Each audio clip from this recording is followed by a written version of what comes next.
তোফায়েল আহমেদের বাসভবন ভাঙচুর, আগুন। এটি ভোলায় ঘটেছে বুধবার রাত 12টার পর এই ঘটনা ঘটে। রাত 3:15টায় এই প্রতিবেদন লেখা পর্যন্ত বাসভবনের ভেতরে আগুন জ্বলছিল। অনেক রাত পর্যন্ত, গভীর রাত পর্যন্ত আগুন জ্বলছিল। ভোলা 1 আসনের সাবেক এমপি, আওয়ামী লীগের উপদেষ্টা পরিষদের সদস্য। কয়েকদিন আগে মানবজমিনে একটি প্রতিবেদন দেখছিলাম যে তোফায়েল আহমেদ বর্তমানে নির্বাক হয়ে গেছেন, নির্জীব হয়ে গেছেন। খুব একটা কথাবার্তা বলেন না, চুপচাপ সময় কাটান। এইভাবেই চলছে তার দিন রাত। তিনি পালিয়ে যাননি, আত্মগোপন করেননি, তিনি বনানীতে তার বাসভবনেই আছেন।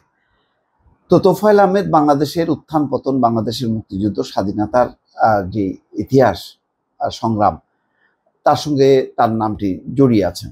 এক সময়ের তুখোড় ছাত্রনেতা, পরবর্তী সময়ে শেখ মুজিবুর রহমানের অত্যন্ত ঘনিষ্ঠজন, এবং পরবর্তী সময়ে আবার তার কন্যা, শেখ মুজিবের কন্যা শেখ হাসিনার সময় তিনি কখনো মন্ত্রী, কখনো তিনি ত্যায্য হয়েছেন। এরকম অবস্থা। শেষ সময়টা তার ভালো কাটেনি। গত 15 বছরে খুব কম সময় তার ভালো সময় কেটেছে, বাকি সময়টা তিনি বলতে গেলে পরিত্যাজ্য ছিলেন। 1-11 সরকারের সঙ্গে তার একটা সখ্যতার কারণে তোফায়েল আহমেদ সহ অনেকের ভাগ্য বিপর্যয় ঘটে। সাবের হোসেন চৌধুরী তার মধ্যে তিনিও ছিলেন। যাই হোক, এখন বাস্তবতা হলো যে তারপরও তার বাসভবন ভাঙচুর হলো, আগুন দেয়া হলো। বুধবার রাত 12:30টার দিকে ভোলা সদরের গাজীপুর সড়কে প্রিয় কুঠির নামের ভবনের ফটক ভেঙে ভেতরে প্রবেশ করেন একদল বিক্ষুব্ধ লোক। পরে তারা ভবনটিতে ব্যাপক ভাঙচুর চালান। তারা বাড়ির দরজা জানালা ভেঙে দেয়ালে সাঁটানো বিভিন্ন ছবি, ক্রেস্ট ও কাগজপত্র রাস্তায় এনে আগুন ধরিয়ে দেন। বিক্ষুব্ধরা জানালার কাচ ভেঙে ফেলেন, কয়েকটি ফ্যান ও আসবাব লুট করে নিয়ে যান। এক পর্যায়ে কক্ষের ভেতরে থাকা কিছু আসবাব ভেঙে ঘরের ভেতরে আগুন ধরিয়ে দেন।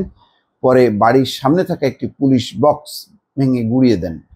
স্থানীয় লোকজন জানান, 2018 সালের জাতীয় নির্বাচনের পর তোফায়েল আহমেদ এই বাড়িতে আর আসেনি। 2018, আর এখন হচ্ছে 25। তো তিনি বেশিরভাগ সময় বাংলা বাজারের বাড়িতে অবস্থান করতেন, কিন্তু তারপরেও তার বাড়িটি রেহাই পায়নি।